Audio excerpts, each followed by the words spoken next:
너희가 날씨는 분별할 줄 알면서 정작 이 시대의 변화는 왜 분별하지 못하느냐. 시대를 분간하며 하나님과 화해하기를 힘쓰라 하시는 주님의 말씀이 있는 도중에 그때 마침 어떤 사람이 와서 예루살렘에서 있었던 어떤 끔찍한 사건을 전했습니다. 그 사건은 그 총독이었던 빌라도가 갈릴리 출신의 몇 사람을 죽인 사건이었어요. 오늘 본문에 보면 그 표현이 이렇게 되어 있습니다. 빌라도가 어떤 갈릴리 사람들의 피를 그들의 제물에 섞은 일로 예수께 아뢰되, 이것을 좀 더 풀어서 이해하기 좋게 얘기하면 갈릴리 사람들이 성전 순례를 와서 제사를 드리는 현장에서 이들이 아마 내란을 선동했다는 죄로 잡혀서 총독인 이 빌라도에게 죽임을 당한 사건이었을 거다, 이렇게 짐작이 갑니다.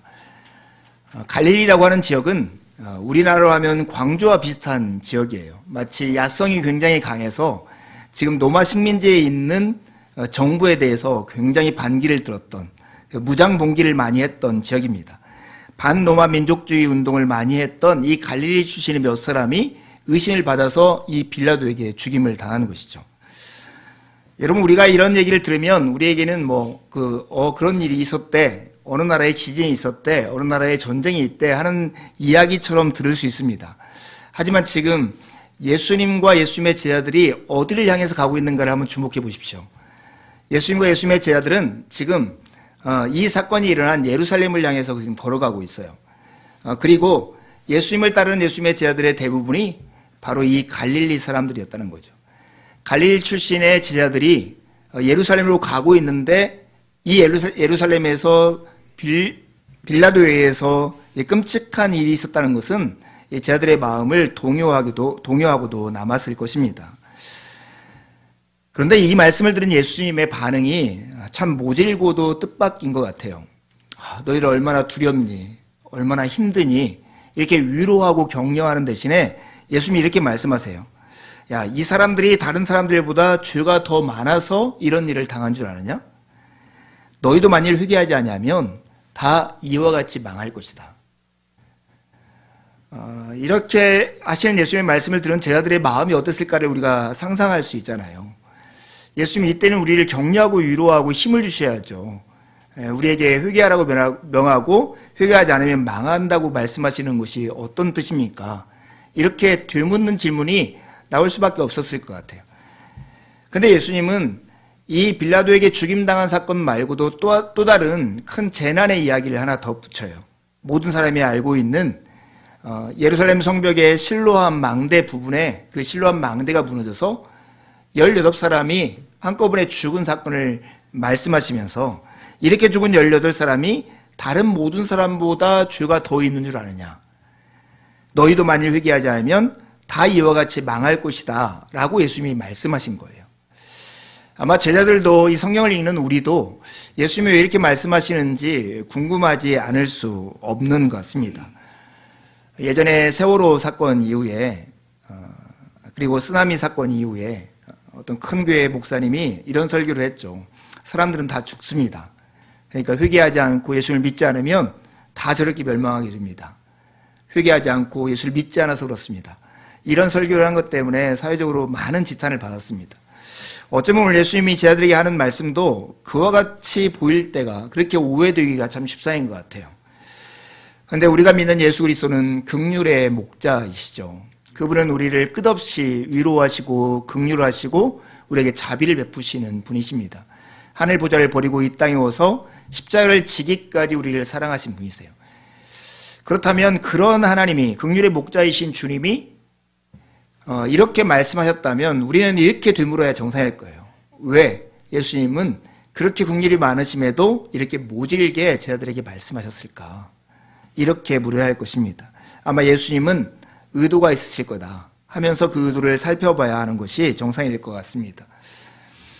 아마도 요한복음 9장의 맥락에서 우리가 이걸 이해하면 예수님의 제자들의 그리고 특히 유대인들의 마음속에는 어떤 재난이나 이렇게 어려운 문제를 닥치면 하는 질문이 있었어요. 그것은 이것이 그 죽은 사람의 죄 때문인가? 아니면 그들의 부모의 죄 때문인가? 인과응보처럼 어떤 일이 슬픈 일이나 끔찍한 일이 있으면 그것이 어떤 사람의 죄와 직접적인 연관성이 있다라고 질문을 했던 것이죠. 근데 예수님은 이렇게 말씀하시는 것 같아요.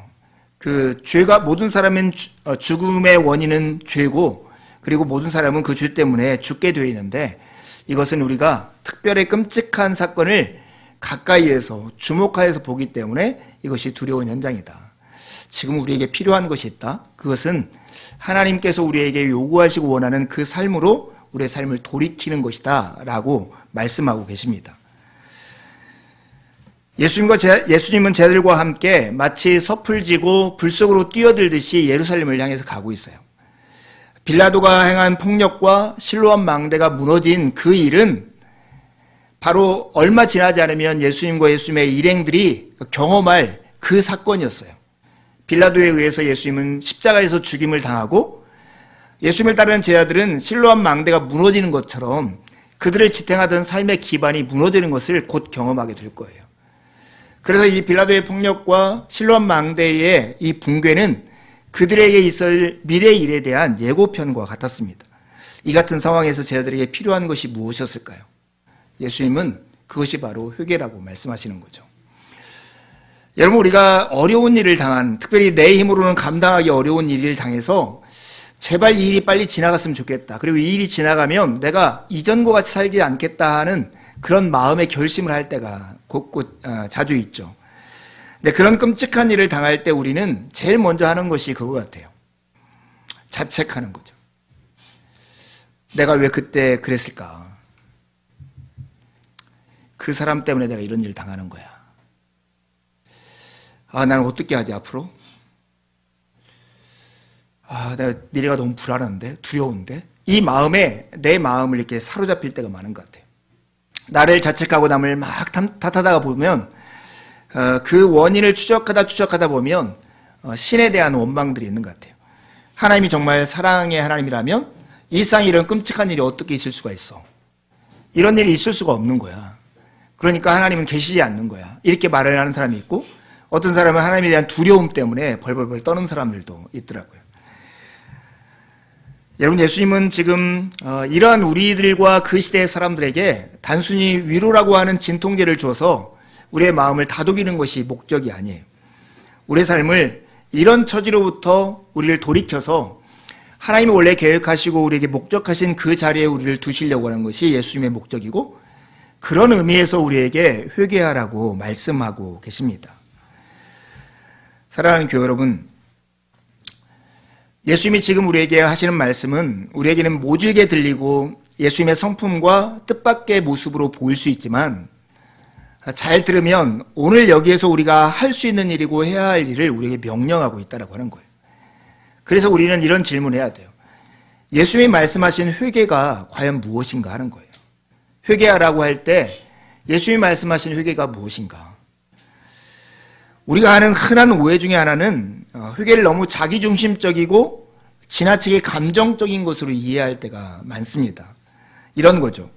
기도의 자리에서 하나님에게 나의 죄를 고백하는 것을 흔히 회개라고 생각하기 쉽습니다.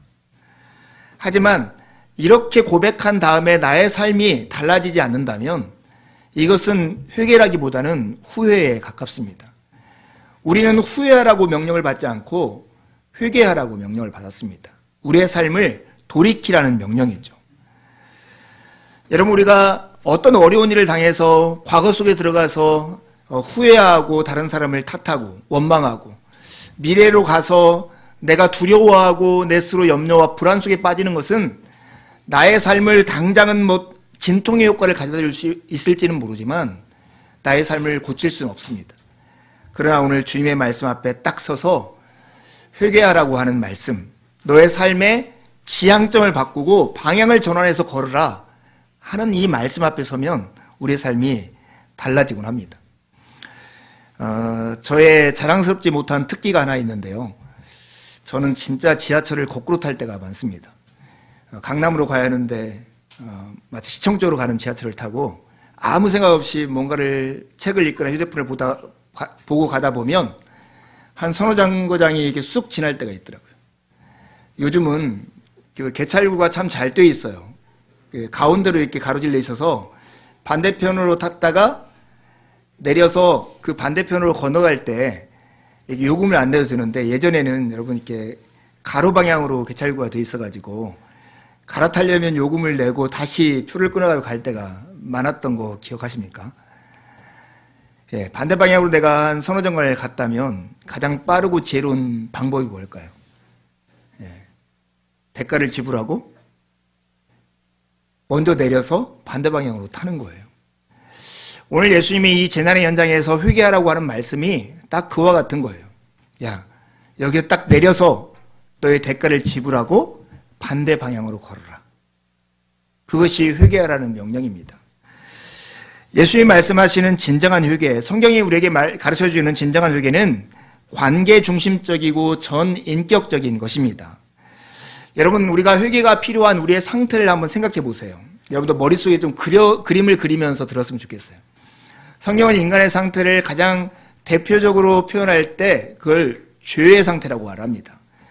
죄라고 하는 것은 우리가 거짓말을 하고 살인을 하고 했던 그 죄의 열매들을 말하는 게 아니라, 근본적으로 성경이 말하는 우리의 죄의 상태는 하나님을 사랑하지 못해서 헛된 것을 숭배하고 이웃을 사랑하지 못해서 불의를 행하는 것을 죄라고 말을 하는 거예요.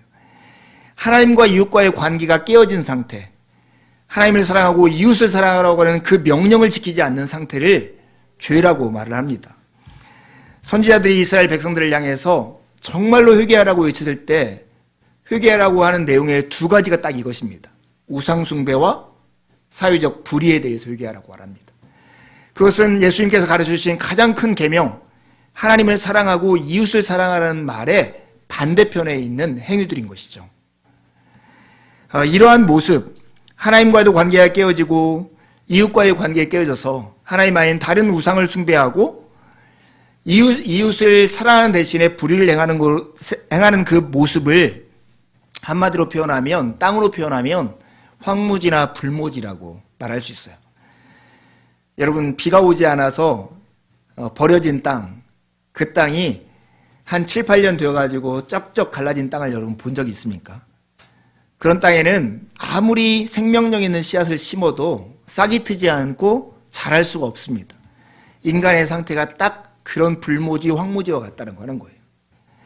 그래서 우리가 죄와 싸운다는 것은 뭐냐면, 단순히 우리 마음속에 있는 거짓말이라고 하는 잡초, 살인이라고 하는 잡초, 간음이라는 잡초, 부모를 공경하지 못했다는 잡초를 이렇게 뽑아내는 것이 죄와의 싸움이 아닙니다.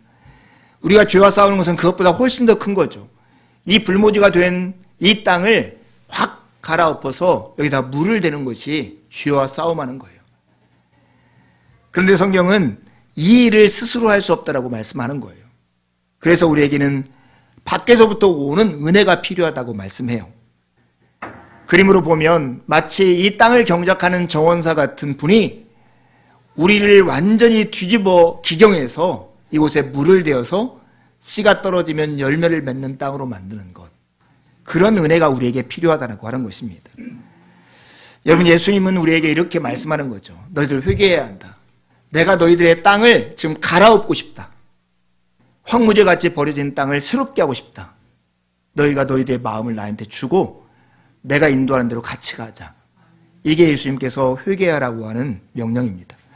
어떤 사람이 암과 같이 중한 병에 걸렸다고 생각해 보세요.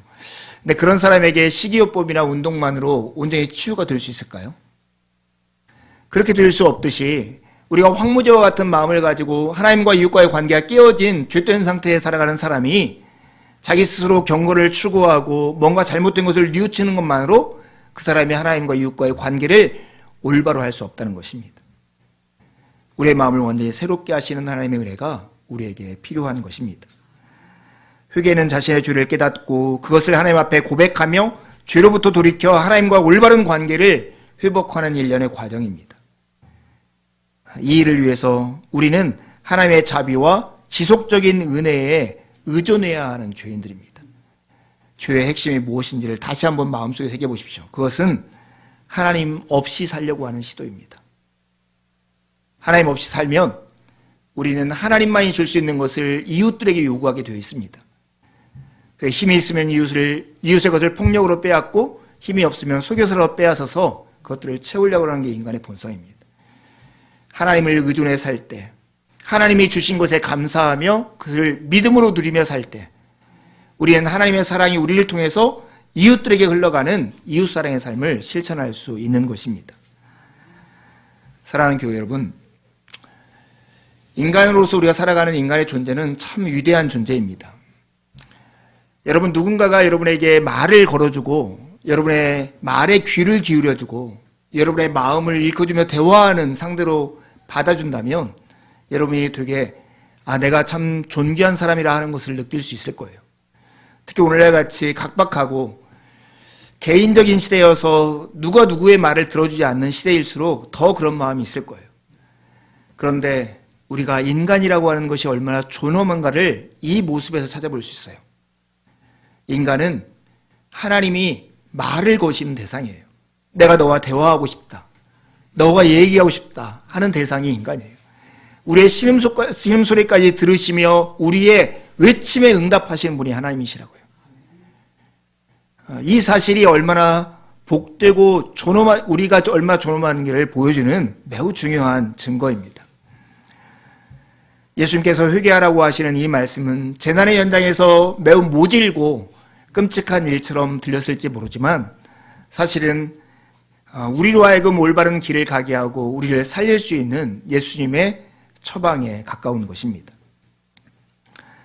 근데 여러분, 예수님의 회개하라고 하는 이 명령 속에 담겨져 있는 복된 소식에 우리는 귀를 기울여야 합니다. 여러분이 뭔가를 잘못했다고 생각해 보세요. 죄를 지었거나 큰 실수를 했어요. 그래서 많은 손해를 봤어요. 그 상황에서 판사나 은행에 가서 내가 잘못했어요, 한 번만 용서해 주세요. 그러면 우리의 잘못과 죄가 사라질까요? 세상에 그런 일은 없습니다. 설령 판사 앞에 가서 자기의 죄를 자백한다 할지라도 그 형벌이 줄어들지는 모르지만 형벌이 없어지는 법은 없어요. 우리가 누구에게 보이스피싱 손해를 봐가지고 큰 실수를 했어요. 내가 정말 잘못했고 실수했습니다, 내가 다음부터 그러지 않겠습니다, 이렇게 말한다고 해서 우리의 사라진 돈이 다시 돌아오는 법은 세상에 없는 거예요. 우리가 무엇인가 잘못을 고백하고 다시 살겠다라고 하는 이렇게 결정을 할 때 우리의 이전 삶이 온전히 회복될 경우는 세상에는 딱 한 가지 경우밖에 없는 것 같아요. 잘못을 저지른 자녀가 부모에게 용서를 빌 때 그 부모는 그 일을 없는 것처럼 봐주는 거예요. 세상에 이렇게 드물게 일어나는, 그것도 부모와 자녀라는 하나로 묶여있는 사랑의 관계에서만 일어날 그 일을 오늘 예수님이 우리에게 너무나 당연한 것처럼 말씀하시는 거예요. 회개하면 용서하시겠다는 거예요. 이렇게 생각하면 우리가 회개한다라고 하는 것이 얼마나 복된 기회의 현장으로 놓여져 있는가를 우리가 알 수 있는 거예요. 우리가 기도의 자리에서 늘상 회개하고 하나님 이렇게 살겠다고 말을 하는 것이 실상은 얼마나 복된 자리에서 이루어지는 일인가를 우리가 알 수 있는 것입니다. 이런 복이 우리에게 어떻게 왔을까? 이것이 바로 오늘 6절에서 9절에 나와 있는 주님의 비유 속에 잘 드러나 있습니다. 어떤 사람이 자기의 포도원에다가 무화과 한 그루를 심었어요. 그래서 3년 동안 열매가 있는가를 계속 와서 찾아봤지만 열매가 없어요. 그러자 포도원 지기에게 이렇게 말을 하는 거죠. 내가 3년을 와서 열매를 찾았지만 열매가 없다. 저 나무를 찍어버리라. 내가 왜 괜히 땅만 버리겠냐. 그때 포도원 지기가 이 주인에게 얘기하죠. 그대로 두십시오. 내가 그 주위를 두루 파고 거름도 줘보겠습니다. 오늘 지나서 열매를 맺지 않으면 그때 버린다 할지라도 한 해만 견뎌주십시오. 이렇게 말을 하는 것이죠. 우리가 분명히 알 수 있는 것처럼 여기서 포도원 무화과 나무를 심으신 이는 하나님이시고 포도원 지기처럼 한 해만 견뎌달라고 말씀하는 분은 예수 그리스도이실 것입니다. 마치 올해만 그동안 내가 그 주위를 파고 거름을 주겠습니다 하는 포도원 지기의 요청에 따라서 이 무화과 나무가 찍혀 버려지는 그 집행이 유예가 된 그런 상태가 오늘 본문에 나와 있는 것입니다. 오늘 우리가 어떻게 회개하면 용서를 받을 수 있는 약속이 주어졌을까요? 그걸 한마디로 하면 예수 그리스도께서 우리를 위해서 행하신 중보적인 은혜 때문이었습니다. 무화과 나무가 지켜지지 않은 것이 포도원지기의 중보 때문이듯이 세상 그리고 우리에 대한 심판이 유예된 것도 예수 그리스도의 중보 때문이었습니다. 그 시간 동안 회개에 합당한 열매를 맺고 우리의 삶의 방향이 돌이켜지기 위해서 주님은 오늘 우리에게도 그 일을 하고 계십니다. 이런 하나님의 마음이 잘 드러나 있는 본문이 있다면 베드로후서 3장 8절과 9절일 거예요. 주보에 있는 말씀을 같이 한번 읽어볼까요? 베드로후서 3장 8절과 9절 세 번역으로 되어 있는데요. 시작. 사랑하는 여러분, 이 한 가지만은 잊지 마십시오. 주님께는 하루가 천년 같고 천년이 하루 같습니다. 어떤 이들이 생각하는 것과 같이 주님께서는 약속이 더디 지키시는 것이 아닙니다. 도리어 여러분을 위하여 오래 참으시는 것입니다. 하나님께서는 아무도 멸망하지 않고 모두 회개하는 데에 이르기를 바라십니다. 이게 주님의 마음입니다. 아마 고난을 당하고 있는 성도들이었을 거예요. 왜 하나님은 빨리 오시지 않는가? 주님은 왜 빨리 오시지 않고 심판하지 않는가? 이런 원망들이 있었을 거예요. 그런 원망에 대해서 베드로 사도가 두 가지로 얘기하는 거죠. 하나님의 시간은 우리의 시간과 다르다. 우리의 천년이 하나님의 하루와 같고 하나님의 하루가 우리의 천년과 같은 것이다. 그러면서 하나님은 지금 이 심판의 약속을 지키지 않는 것이 아니라 심판의 약속을 지금 미루고 계시는 것이다. 그리고 그 이유가 있다. 그 이유는 도리어 너희들을 위한 것이다. 하나님께서는 아무도 멸망하지 않고 모두 회개하는 데에 이르기를 바라기 때문에 지금 유예하고 있는 것이다. 이렇게 말씀하고 있습니다. 이 말씀이 여러분 모두에게 큰 위로와 격려가 되기를 바랍니다. 여러분 주위에도, 우리 주위에도 하나님 저런 사람들에게는 지금 당장 하늘에서 불이 내려서 심판했으면 좋겠다고, 왜 하나님 살아계시면 그렇게 행하지 않냐고 원망을 할 만한 사람들이 있을 수 있습니다. 그러나 그들과 우리가 동일하듯이 여전히 하나님은 우리에게 회개의 기회를 주시고 회개하는 자에게 세상에서는 기대하지 못하는 용서를 약속하고 계시다는 것입니다. 그리고 그 시간과 기회가 우리에게 주어져 있다고 하는 것이 얼마나 복된 현실인가를 우리가 마음에 새겨야 할 것입니다. 예수님의 기대, 포도원지기의 기대, 다음 철에 열매를 맺을지도 모릅니다 하는 이 기대가 오늘 우리 마음속에 우리가 이웃을 생각하면서 때로는 우리에게 모질게 구는 어떤 사람들을 생각하면서 우리 마음속에 있기를 바라요. 하나님이 그들에게 기회를 주고 계십니다. 우리에게 기회를 주셨듯이 그들로 하여금 하나님을 알아보고 하나님께 돌아와서 예수 그리스도의 삶에 참여하기를 기대하고 기다리고 계시다는 것을 우리 마음속에 있기를 바랍니다. 여러분, 포도원 지기가 하는 일을 예수님께서 하시는 일로 우리는 이해할 수 있습니다. 포도원 지기는 두릅하고 거름을 주겠다라고 주인에게 얘기합니다. 우리가 예수님께서 우리에게 행하신 그 일은 참으로 고마운 일입니다. 예수님께서 우리가 회개에 합당한 열매의 삶을 맺게 하시려고 지금 우리를 위해서 일하고 계시기 때문에 그렇습니다. 여러분 잘 생각해 보세요. 심판을 면하기 위해서 열매를 맺어야 할 사람이 누구입니까?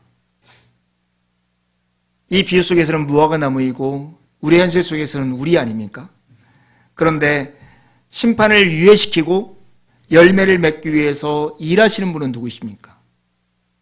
비유 속에서 포도원 지기고 우리 현실 속에서는 바로 우리라고 하는 것입니다.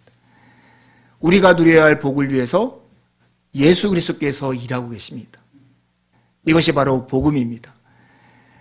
우리에게나 합당한 형벌과 수치와 죽음을 십자가에서 예수님이 당하신 덕분에 예수 그리스도에게나 합당한 그 영광과 기쁨과 생명을 오늘 우리가 누리게 되는 것입니다. 그 일을 위해서 예수님은 우리에게 회개하라고 명하시고 그렇도록 오랫동안 우리를 참고 계시다는 것입니다. 예수님이 우리를 위해서 이렇게 일하고 계시다면 우리에게 합당한 반응은 무엇일까요? 합당한 반응은 무엇일까요?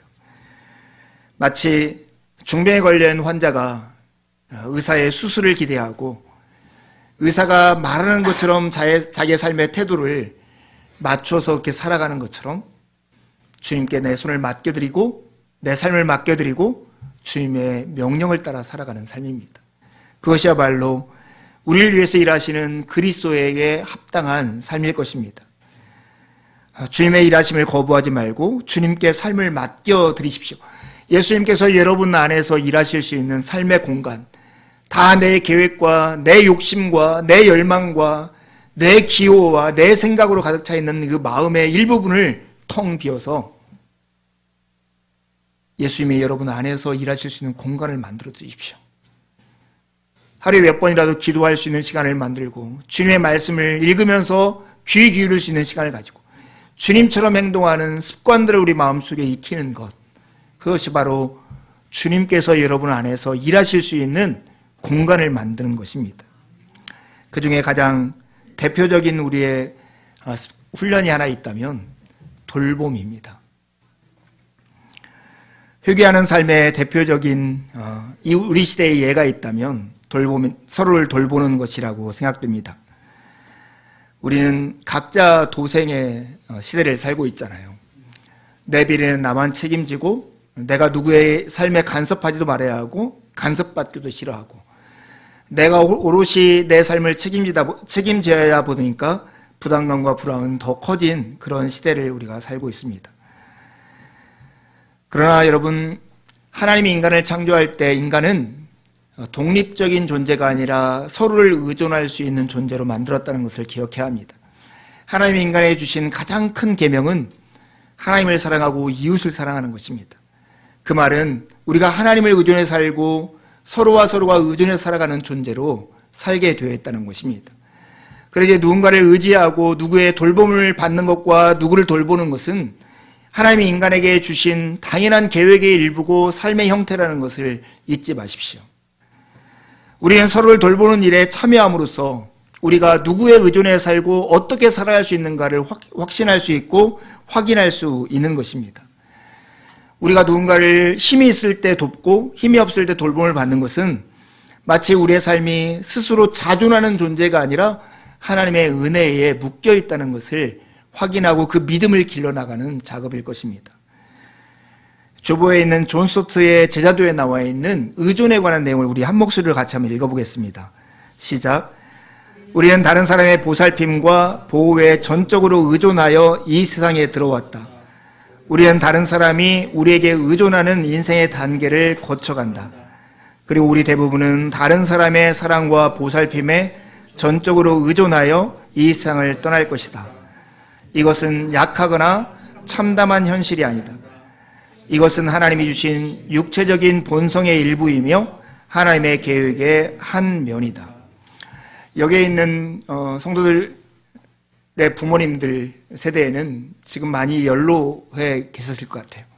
저희 아버지도 90대 후반을 지금 살고 계셔서 금년에 소천하셔도 이상할 거 하나도 없는 그런 나이에 작년보다 점점 더 몸이 쇠약해지는 상태에 살고 있습니다. 그냥 부모님들을 보면 측은해지고 안타까워지는 게 우리의 마음이지만 사실은 그것보다 더 큰 게 그 안에 담겨 있다는 것을 훈련을 통해서 깨닫는 여러분이 됐으면 좋겠어요. 치료를 한다는 것은 그 상태에서 온전히 회복하는 것이라고 하면 누군가를 돌본다는 것은 그 옆을 지켜주는 것을 말합니다. 그들의 목소리를 들어주는 것을 돌보는 거라고 말을 합니다. 우리가 부모님이 쇠약해져 가고 언젠가 이 세상을 떠나는 그 순간까지 부모를 돌본다는 것은 그분들을 젊을 때의 육체로 만든다는 것이 아닙니다. 그냥 그 옆에 고통을 함께하며 옆에 앉아서 그들의 목소리에 귀를 기울이며 응답해 주는 것입니다. 그것이 우리가 그분들을 돌보는 것입니다.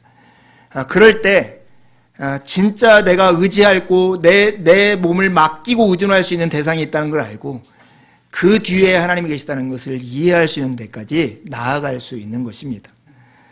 여러분, 부모를 돌보는 마음으로 교회 안에서 서로를 돌보는 훈련을 하십시오.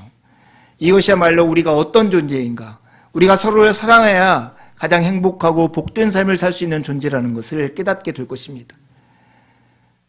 곁을 지켜주십시오. 그리고 그 사람의 목소리에 귀를 기울여 들어주십시오.